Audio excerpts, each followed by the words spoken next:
हाँ जी दोस्तों, सब तो पहला तो मेरे वालों आप सब नूं प्यार भरी सत श्री अकाल। जेकर तुसीं किसी भी कॉम्पीटिटिव एग्जाम की तैयारी कर रहे हो तो इस करंट अफेयर के मसले तो तुहाडे ये वीडियो बड़ी काम आएगी। सो कंप्लीट वीडियो जरूर देखियो। इस वीडियो के विच अज असीं करंट अफेयर के कुछ इंपोर्टेंट क्वेश्चन डिस्कस करांगे। हाँ जी, स्टार्ट करते हैं। फस्ट क्वेश्चन है, भारत सरकार किहड़ी रक्षा एजेंसी का पुनर्गठन करेगी? Which defence agency will be restructured by government of India? So इसका राइट आंसर है जी ऑर्डनेंस फैक्ट्री बोर्ड। यह संस्था का पुनर्गठन किया जाएगा। इसका दोबारा जो संचलन है वह किया जाएगा तो इसकी थां ते इसनूं रिप्लेस किया जाएगा 7 डिफेंस पब्लिक सैक्टर्स दे विच। सो यह एक काफ़ी पुरानी संस्था है जो लगभग 1712 वेले तो यह, जेकर इसके मूल बिंदु की गल करिए तो 1712 वेले की संस्था है। तो उस तो बाद अलग अलग इसके नाम आए, इसका अलग अलग तरीके नाल पुनर्गठन किया गया। बट इसकी जी इस्टैबलिशमेंट है वह असी मानते हाँ कि यह 1979 तो, जेकर असी भी होने वाले स्ट्रक्चर के है तो वह 1979 तो मनी जाती है। तो जेकर असी गल करिए इसकी स्टार्ट पॉइंट की तो यह 1700 के लगभग की चली आ रही है। ठीक है जी, इसका हुण की किया जाएगा, पुनर्गठन किया जाएगा। अते जेकर हुण इसते हुण इहदे नाल रिलेटेड कुछ स्टैटिक्स भी जान लैंदे आ। इसते जो चेयरमैन ने ओह ने जी CS विश्वकर्मा। इसके चेयरमैन ने। उस तो बिना इसकी असीं गल कर ही लई, इसकी जेकर इस्टैबलिश की गल करिए तो यह 1979 मनी जाती है। ठीक है जी, क्योंकि पहलां वालियां तो अलग ने, अलग अलग नामां दे नाल इसनूं पुनर्गठित किया जा रहा है स्टार्टिंग तो। उस तो बिना जेकर गल करिए इसके हैडकुआटर की तो इसका हैडकुआटर है जी कोलकाता दे विच। ठीक है जी, कोलकाता दे विच इसका हैडकुआटर है। इत्थे एक ये भी इंपोर्टेंट पॉइंट बनता है कि 18 मार्च नूं, ठीक है जी, 18 मार्च नूं ऑर्डीनेंस फैक्ट्री डे भी सैलीब्रेट किया जाता है। ये चीज़ ध्यान दे विच जरूर रखियो। उस तो बिना असीं थोड़ी जी नाल तां रिवीजन हो जाएगी, नाले असीं थोड़ी जी डिफेंस मिनिस्ट्री बारे गल कर लैंदे आ। जो डिफेंस मिनिस्टर ने वो ने जी राजनाथ सिंह। ठीक है जी, तो उस तो बिना असीं रिसेंटली वीडियो भी ये गल की सी कि यह एक ASEAN इस मीटिंग दे विच मिनिस्टर्स की मीटिंग होंदी है ASEAN की, तो इस दे विच यह पार्टिसिपेट करनगे राजनाथ सिंह जो डिफेंस मिनिस्टर ने। तो उस तो बिना जेकर गल करिए तो इन्हां ने इस मीटिंग दे विच भी गल कीती सी कि यह IDEX एक प्रोजैक्ट लॉन्च करनगे, IDEX, जिहदे विच 498.8 करोड़ रुपीज़ का बजट रखा गया है।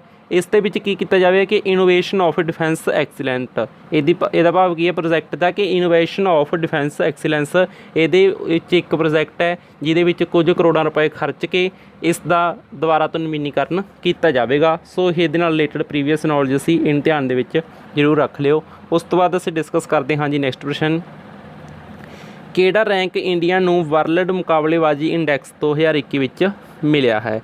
तो जिहड़ा यह इंडैक्स जारी किया गया वर्ल्ड मुकाबलेबाजी इंडैक्स 2021, ये विच भारत नूं 43वां रैंक मिलिया है। ठीक है जी, यही एक रैंक जारी किया गया वर्ल्ड कॉम्पिटिटिवनेस इंडैक्स 2021। इस दे विच 43वां रैंक हासिल किया भारत ने।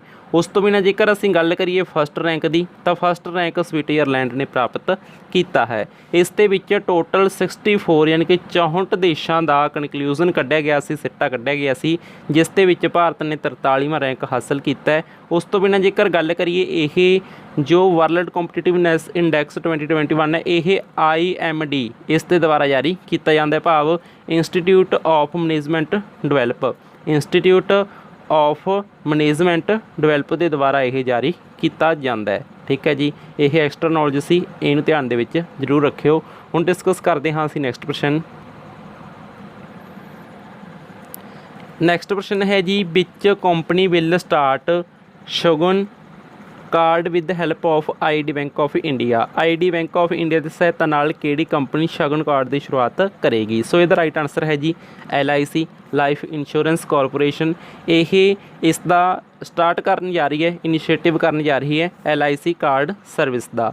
ਅਤੇ ਇਸ ਨੇ ਟਾਈ ਅਪ ਕੀਤੇ ਜੀ ID ਬੈਂਕ ਆਫ ਇੰਡੀਆ, ਭਾਵ IDVI, ਇਸ ਤਰ੍ਹਾਂ ਵੀ ਇਹਨੂੰ ਅਸੀਂ ਲਿਖ ਦਿੰਦੇ ਹਾਂ, ID ਬੈਂਕ ਆਫ ਇੰਡੀਆ ਦੇ ਨਾਲ ਇਸ ਨੇ ਟਾਈ ਅਪ ਕੀਤਾ। ID ਬੈਂਕ ਦਾ ਭਾਵ ਹੈ ਕਿ industrial development bank of India, ਠੀਕ ਹੈ ਜੀ। ਇਸ ਬੈਂਕ ਦੀ ਇਸਟੈਬਲਿਸ਼ਮੈਂਟ ਹੋਈ ਸੀ ਇਸ ਦੀ 1964 ਈਸਵੀ ਦੇ ਵਿੱਚ। ਇਹ ਚੀਜ਼ ਨੂੰ ਧਿਆਨ ਦੇ ਵਿੱਚ ਰੱਖਿਓ।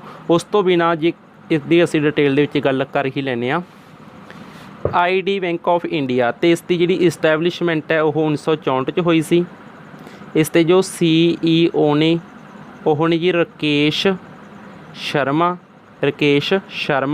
ਇਸ ਦੇ ਜੋ ਚੇਅਰਮੈਨ ਨੇ ਉਹ ਨੇ ਜੀ ਇਸ ਦੇ MR ਕੁਮਾਰ ਇਸ ਦੇ ਕੀ ਨੇ ਚੇਅਰਮੈਨ ਨੇ। ਉਸ ਤੋਂ ਬਿਨਾਂ ਇਸ ਦਾ ਜੋ ਹੈੱਡਕੁਆਟਰ ਹੈ ਉਹ ਮੁੰਬਈ ਮਹਾਰਾਸ਼ਟਰ ਦੇ ਵਿੱਚ ਹੈ, ਠੀਕ ਹੈ ਜੀ। ਇਹ ਚੀਜ਼ ਨੂੰ ਧਿਆਨ ਦੇ ਵਿੱਚ ਜ਼ਰੂਰ ਰੱਖਿਓ। ਇਹ ID ਬੈਂਕ ਆਫ ਇੰਡੀਆ ਦੇ ਨਾਲ ਰਿਲੇਟਡ ਐਕਸਟਰਾ ਨੌਲੇਜ ਸੀ। ਹੁਣ ਅਸੀਂ ਡਿਸਕਸ ਕਰਦੇ ਹਾਂ ਜੀ ਨੈਕਸਟ ਪ੍ਰਸ਼ਨ। ਹਾਂਜੀ, ਨੈਕਸਟ ਪ੍ਰਸ਼ਨ ਹੈ ਵਿਸ਼ਵ ਟ੍ਰੇਡ ਸੰਸਥਾ ਦਾ ਡਾਇਰੈਕਟਰ ਕੌਂਸਲਰ ਕਿਸ ਨੂੰ ਨਿਯੁਕਤ ਕੀਤਾ ਗਿਆ ਹੈ? Who has been appointed as director general ਨਹੀਂ ਇੱਥੇ ਆਉਂਦਾ, ਇੱਥੇ ਵੀ ਕੌਂਸਲਰ ਹੀ ਲਿਖ ਲਿਓ, ਪੰਜਾਬੀ ਦੇ ਵਿੱਚ ਕੌਂਸਲਰ ਰਹਿਣ ਲਿਖਿਆ ਹੋਇਆ। Director counsellor of world trade organisation. So ਇਹਦਾ ਰਾਈਟ ਆਨਸਰ ਹੈ ਜੀ ਆਸ਼ੀਸ਼ ਚੰਦਰਕਰ ਨੂੰ ਇਸ ਦੇ ਡਾਇਰੈਕਟਰ ਕੌਂਸਲਰ ਬਣਾਇਆ ਗਿਆ। ਉਸ ਤੋਂ ਬਿਨਾਂ ਜੇਕਰ ਅਸੀਂ ਗੱਲ ਕਰੀਏ ਇਸ ਦੇ ਜੋ ਡਾਇਰੈਕਟਰ ਜਨਰਲ ਨੇ ਉਹ ਤਾਂ ਆਲਰੇਡੀ ਅਪੋਇੰਟਡ ਨੇ। ਇੱਥੇ ਚੀਜ਼ ਦਾ ਧਿਆਨ ਰੱਖਿਓ ਕਿ ਇਹਦੇ ਡਾਇਰੈਕਟਰ ਜਨਰਲ ਨੇ ਜਿਹੜੇ ਉਹਨਾਂ ਦੀ ਵੀ ਅਸੀਂ ਗੱਲ ਕਰ ਲੈਂਦੇ ਹਾਂ। ਡਾਇਰੈਕਟਰ ਜਨਰਲ ਉਹਨੇ ਜੀ ਨਗੋਜ਼ੀ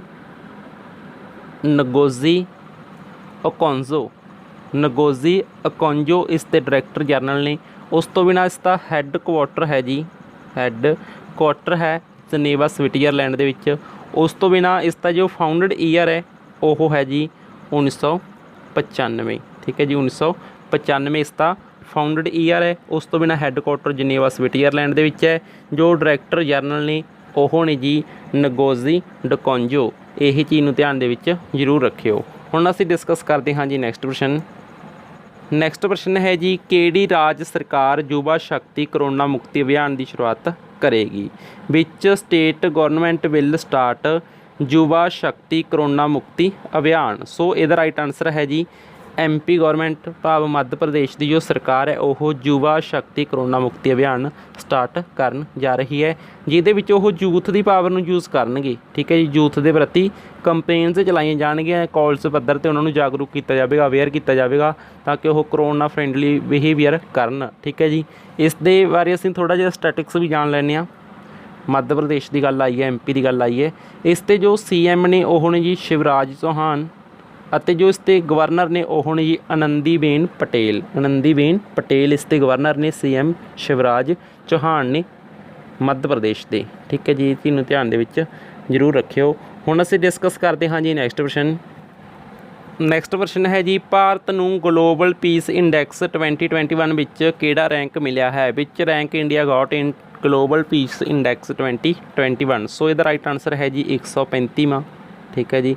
135ਵਾਂ ਰੈਂਕ ਹਾਸਲ ਕੀਤਾ ਇੰਡੀਆ ਨੇ ਵਰਲਡ ਦੇ ਵਿੱਚ। ਉਸ ਤੋਂ ਬਿਨਾਂ ਜੇਕਰ ਅਸੀਂ ਗੱਲ ਕਰੀਏ ਇੰਡੀਆ ਨੇ ਰੀਜਨ ਦੇ ਵਿੱਚ, ਠੀਕ ਹੈ ਜੀ, ਸਾਊਥ ਏਸ਼ੀਆ ਦੇ ਵਿੱਚ ਆਪਣੇ ਖੇਤਰ ਦੇ ਵਿੱਚ ਖੇਤਰੀ ਤੌਰ 'ਤੇ ਇਸ ਨੇ 5ਵਾਂ ਰੈਂਕ ਹਾਸਲ ਕੀਤਾ ਹੈ। ਸੰਸਾਰ ਦੇ ਵਿੱਚ 135ਵਾਂ ਰੈਂਕ ਹਾਸਲ ਕੀਤਾ ਹੈ ਭਾਰਤ ਨੇ। ਉਸ ਤੋਂ ਬਾਅਦ ਅਸੀਂ ਥੋੜ੍ਹੇ ਜਿਹੇ ਹੋਰ ਸਟੈਟਿਕਸ ਵੀ ਜਾਣ ਲੈਂਦੇ ਹਾਂ, ਠੀਕ ਹੈ ਜੀ। ਕਈ ਵਾਰ ਇਹਦੇ ਨਾਲ ਰਿਲੇਟਡ ਸਵਾਲ ਬਣ ਜਾਂਦਾ ਹੈ। ਤਾਂ ਜੇਕਰ ਅਸੀਂ ਗੱਲ ਕਰੀਏ ਫਸਟ ਰੈਂਕ ਦੀ, ਠੀਕ ਹੈ ਜੀ, ਵਰਲਡ ਲੈਵਲ 'ਤੇ ਗੱਲ ਕਰਦੇ ਹਾਂ। ਪਹਿਲਾਂ ਅਸੀਂ ਵਰਲਡ ਲੈਵਲ 'ਤੇ ਜੋ ਫਸਟ ਰੈਂਕ ਹਾਸਲ ਕੀਤਾ ਹੈ ਉਹ ਕੀਤਾ ਹੈ ਜੀ ਆਈਸਲੈਂਡ ਨੇ। ਆਈਸਲੈਂਡ ਜੋ ਕੰਟਰੀ ਹੈ ਇਸ ਨੇ ਫਸਟ ਰੈਂਕ ਹਾਸਲ ਕੀਤਾ ਹੈ ਵਰਲਡ ਦੇ ਵਿੱਚੋਂ। ਅਤੇ ਜੇਕਰ ਅਸੀਂ ਗੱਲ ਕਰੀਏ ਫਸਟ ਰੈਂਕ ਅਸੀਂ ਗੱਲ ਕਰੀਏ ਰੀਜਨ ਦੇ ਵਿੱਚ, ਠੀਕ ਹੈ ਜੀ, ਰੀਜਨ ਭਾਵ ਆਪਣੇ ਖੇਤਰ ਦੇ ਵਿੱਚੋਂ, ਆਲੇ ਦੁਆਲੇ ਖੇਤਰਾਂ ਦੇ ਵਿੱਚੋਂ, ਤਾਂ ਇਹ ਭੂਟਾਨ ਨੇ ਕੀਤਾ ਹੈ, ਠੀਕ ਹੈ ਜੀ। ਇਹ ਚੀਜ਼ ਨੂੰ ਵੀ ਧਿਆਨ ਦੇ ਵਿੱਚ ਰੱਖਿਓ। ਭੂਟਾਨ ਨੇ। ਸੈਕਿੰਡ ਹਾਸਲ ਕੀਤਾ ਜੀ ਨੇਪਾਲ ਨੇ। ਫਸਟ ਭੂਟਾਨ ਨੇ, ਸੈਕਿੰਡ ਨੇਪਾਲ ਨੇ ਅਤੇ ਇੰਡੀਆ ਨੇ ਰੀਜਨ ਦੇ ਪੱਖੋਂ 5ਵਾਂ ਰੈਂਕ ਹਾਸਲ ਕੀਤਾ। ਵਰਲਡ ਦੇ ਪੱਖੋਂ 135ਵਾਂ ਰੈਂਕ ਹਾਸਲ ਕੀਤਾ ਹੈ। ਵਰਲਡ ਦੇ ਪੱਖੋਂ ਜੋ ਫਸਟ ਰੈਂਕ ਹੈ ਉਹ ਹਾਸਲ ਕੀਤਾ ਹੈ ਜੀ ਆਈਸਲੈਂਡ ਨੇ। ਸੋ ਇਹ ਚੀਜ਼ ਨੂੰ ਧਿਆਨ ਦੇ ਵਿੱਚ ਰੱਖਿਓ। ਉਸ ਤੋਂ ਬਿਨਾਂ ਅਸੀਂ ਥੋੜ੍ਹੀ ਜਿਹੀ ਗੱਲ ਕਰ ਲੈਂਦੇ ਹਾਂ ਜੀ ਇਹ ਗਲੋਬਲ ਪੀਸ ਇੰਡੈਕਸ ਦੇ ਬਾਰੇ ਵਿੱਚ, ਗਲੋਬਲ ਪੀਸ ਇੰਡੈਕਸ ਦੇ ਬਾਰੇ ਵਿੱਚ ਇਹ ਜੋ ਫਸਟ ਟਾਈਮ ਲਾਂਚ ਕੀਤਾ ਗਿਆ ਸੀ, ਫਸਟ ਟਾਈਮ ਲਾਂਚ ਕੀਤਾ ਗਿਆ ਸੀ 2009 ਈਸਵੀ ਦੇ ਵਿੱਚ, ਠੀਕ ਹੈ ਜੀ। ਅਤੇ ਇਹ ਜਾਰੀ ਕੀਤਾ ਜਾਂਦਾ ਹੈ ਜੀ ਇੰਸਟੀਟਿਊਟ ਆਫ ਇਕਨੋਮਿਕਸ ਪੀਸ ਦੇ ਦੁਆਰਾ, ਠੀਕ ਹੈ ਜੀ, institute of economics end piece, ਠੀਕ ਹੈ ਜੀ। ਇੰਸਟੀਟਿਊਟ ਬਣਿਆ ਹੋਇਆ ਪੀਸ ਦਾ ਅਤੇ ਇਕਨੋਮਿਕਸ ਦਾ, ਉਹਦੇ ਦੁਆਰਾ ਇਹ GPI ਜਾਰੀ ਕੀਤਾ ਜਾਂਦਾ ਹੈ। ਇਹ ਚੀਜ਼ ਨੂੰ ਧਿਆਨ ਦੇ ਵਿੱਚ ਜ਼ਰੂਰ ਰੱਖਿਓ। ਹੁਣ ਅਸੀਂ ਡਿਸਕਸ ਕਰਦੇ ਹਾਂ ਜੀ ਨੈਕਸਟ ਪ੍ਰਸ਼ਨ। ਨੈਕਸਟ ਪ੍ਰਸ਼ਨ ਹੈ ਜੀ 18 ਜੂਨ ਨੂੰ ਕਿਹੜਾ ਦਿਹਾੜਾ ਮਨਾਇਆ ਜਾਂਦਾ ਹੈ? ਵਿਚ ਡੇ ਸੈਲੀਬਰੇਟਡ ਔਨ 18 ਜੂਨ। ਸੋ ਇਹਦਾ ਰਾਈਟ ਆਨਸਰ ਹੈ ਜੀ ਸਸਟੇਨੇਬਲ ਗੈਸਟਰੋਨੋਮੀ ਡੇ, ਸਸਟੇਨੇਬਲ ਗੈਸਟਰੋਨੋਮੀ ਡੇ, ਜੋ ਕਿ UNGA ਯਾਨੀ ਕਿ ਯੂਨਾਈਟਡ ਨੈਸ਼ਨਸ ਜਨਰਲ ਅਸੈਂਬਲੀ ਦੇ ਦੁਆਰਾ ਅਨਾਊਂਸ ਕਹਿ ਲਓ ਕੀਤਾ ਗਿਆ ਸੀ, ਜਾਂ ਇਹਦੇ ਦੁਆਰਾ ਇਹ ਡਿਵੈਲਪ ਕੀਤਾ ਗਿਆ, ਔਰਗੇਨਾਈਜ਼ਡ ਕੀਤਾ ਗਿਆ। ਅਤੇ ਜੇਕਰ ਇਸ ਦੀ ਅਨਾਊਂਸਮੈਂਟ ਦੀ ਗੱਲ ਕਰੀਏ, ਫਸਟ ਟਾਈਮ ਅਨਾਊਂਸਮੈਂਟ ਦੀ ਇਸ ਦੀ ਗੱਲ ਹੋਈ ਸੀ ਜੀ 21 ਦਸੰਬਰ, ਠੀਕ ਹੈ ਜੀ, UNGA ਦੁਆਰਾ ਡਿਕਲੇਅਰਡ ਕੀਤਾ ਗਿਆ ਸੀ ਇਹ 21 ਦਸੰਬਰ 2016 ਦੇ ਵਿੱਚ, ਠੀਕ ਹੈ ਜੀ। ਇਹ ਚੀਜ਼ ਨੂੰ ਧਿਆਨ ਦੇ ਵਿੱਚ ਜ਼ਰੂਰ ਰੱਖਿਓ, ਸਟੈਟਿਕਸ ਨੇ ਕਿਤੇ ਵੀ ਕੰਮ ਆ ਸਕਦੇ ਨੇ। ਹੁਣ ਅਸੀਂ ਡਿਸਕਸ ਕਰਦੇ ਹਾਂ ਜੀ ਨੈਕਸਟ ਪ੍ਰਸ਼ਨ। ਨੈਕਸਟ ਪ੍ਰਸ਼ਨ ਹੈ ਜੀ ਕ੍ਰਾਸ ਅਪਾਹਜਾਂ ਲਈ ਕਿੰਨੇ ਕੇਂਦਰਾਂ ਦਾ ਉਦਘਾਟਨ ਕੀਤਾ ਗਿਆ ਹੈ? ਸੋ ਇਹਦਾ ਰਾਈਟ ਆਨਸਰ ਹੈ ਜੀ ਕਿ ਇਹ ਕ੍ਰੋਸ ਡਿਸੇਬਿਲਟੀ ਅਰਲੀ ਦੇ ਵਿੱਚ ਜੋ ਵਿਅਕਤੀ ਆਉਂਦੇ ਨੇ, ਡਿਸੇਬਲਡ ਨੇ, ਉਹਨਾਂ ਦੇ ਲਈ ਰੀਸੈਂਟਲੀ ਹੀ ਉਦਘਾਟਨ ਕੀਤਾ ਗਿਆ 14 ਸੈਂਟਰਾਂ ਦਾ। How many centres will be inaugurated for cross disabled?